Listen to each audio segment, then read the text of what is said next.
My wife just gave me the thumbs up, so that means we're good to go. Um, Hello, good morning, good afternoon, good evening. Um, I've been holding off this lesson for a while, but here we are. The title of this lesson, it's a short lesson, it's not a long one. So the title of this lesson is Tools in His Toolbox. What does that mean, tools in a toolbox or tools in his toolbox?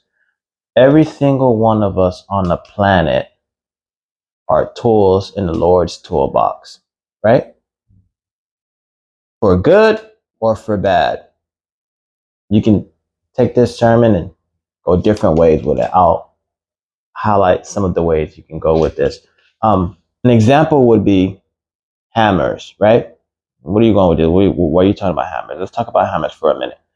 A hammer is, what is a hammer good for? It's a versatile hand tool used for striking, driving nails, breaking objects, and shaping materials, prying across industries like construction, woodworking, metalwork, and automotive repair, right?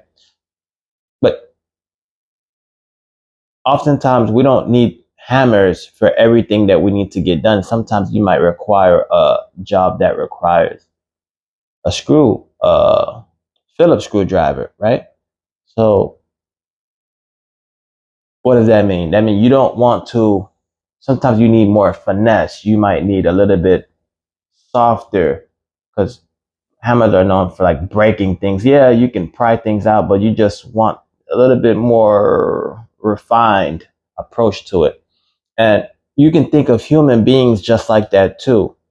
Sometimes there's a very famous quote by, I don't know about very famous, but there's a quote by Theodore Roosevelt which goes, comparison is the thief of joy. Oftentimes we look at other people's, at one point or another in our life, we'll look at other people and say, man, I wish I was as soft spoken as so and so. I wish that I could sing like whoever the best singer is at the moment. I wish I can preach like Pastor blah blah blah.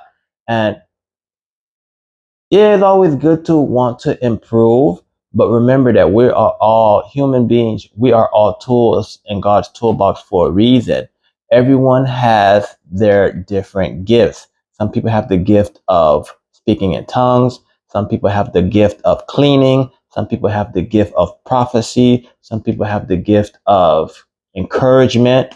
So when we see that, oh, I couldn't encourage my wife like her sister could, it's nothing to be envious about. Just realize that everyone has their season and their time. Your time might not have come to showcase your different gift. A couple of examples of gifts being used in the Bible. One example is Moses in Exodus chapter 4, I believe. Yes, 10 through 16, when Moses was spoken to by the Lord and told to go tell Pharaoh and the Israelites, right? Tell Pharaoh to let his people go. And Moses was basically telling the Lord, hey, Lord, can you please send someone else? You know that I'm a man of slow speech. I have a stuttering problem. I have speech impediment, and I really don't like to speak out in crowds, or I don't want to speak to the Pharaoh, right?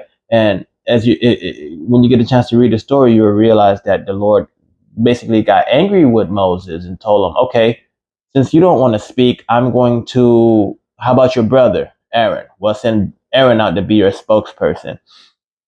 Now, Moses wasn't the best speaker, but he could speak, and the Lord even told him that he would. The Lord said, who makes the deaf deaf? Who makes the blind to see?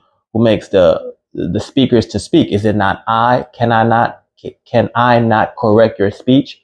But Moses still wasn't really too sold on it. So the Lord used Aaron in his stead. And that's just one example of not necessarily having to be jealous, realizing that everyone has their strong suits and their weak points. That's what makes us all beautiful in the kingdom, because we all need each other. Another verse, I don't know if you guys are familiar, when Christ is the head and we are the body. What good if would it be if everyone wanted to be a ear? How then would we see? How then would the body see? What good if everyone wanted to be the feet? How then would we taste? How would the body taste if every part of the body was a foot? So let's not let comparison be the thief of joy. Another way you can look at this topic is we are all tools in this toolbox. And that goes for the negatives as well. One negative is Satan, Lucifer, falling, right? When Lucifer fell, he's still a tool in the Lord's toolbox, right? Now, as scary as that is, what does that look like? He still serves a purpose and a really good purpose. His purpose is to help refine the Lord's chosen so that they can be purified and shown clean and have white robes. Satan's job, whether he knows it or not, is to help us be more Christ-like by presenting daily trials and tribulations so that we can overcome these things and find and be found worthy to inherit eternal life.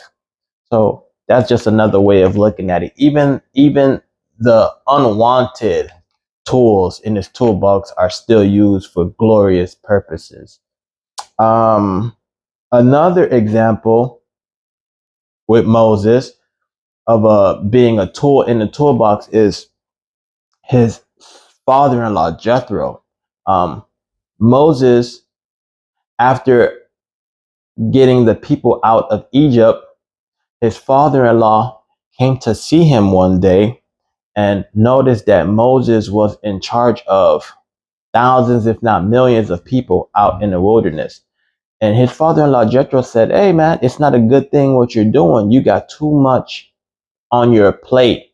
You need to appoint heads, some in charge of thousands, some in charge of hundreds, some in charge of fifties, so that you don't get overburdened by being in charge over all these people." And so Jethro was a really good tool for Moses because he showed him you don't have to do this alone. And the other people who were among Israel were perfect tools. Yeah, Moses could have been that hammer, but sometimes you need a small hammer. Sometimes you need a screwdriver to help you get the job done, because if you don't have these other tools, you just want to use everything as a hammer, you'll end up breaking something.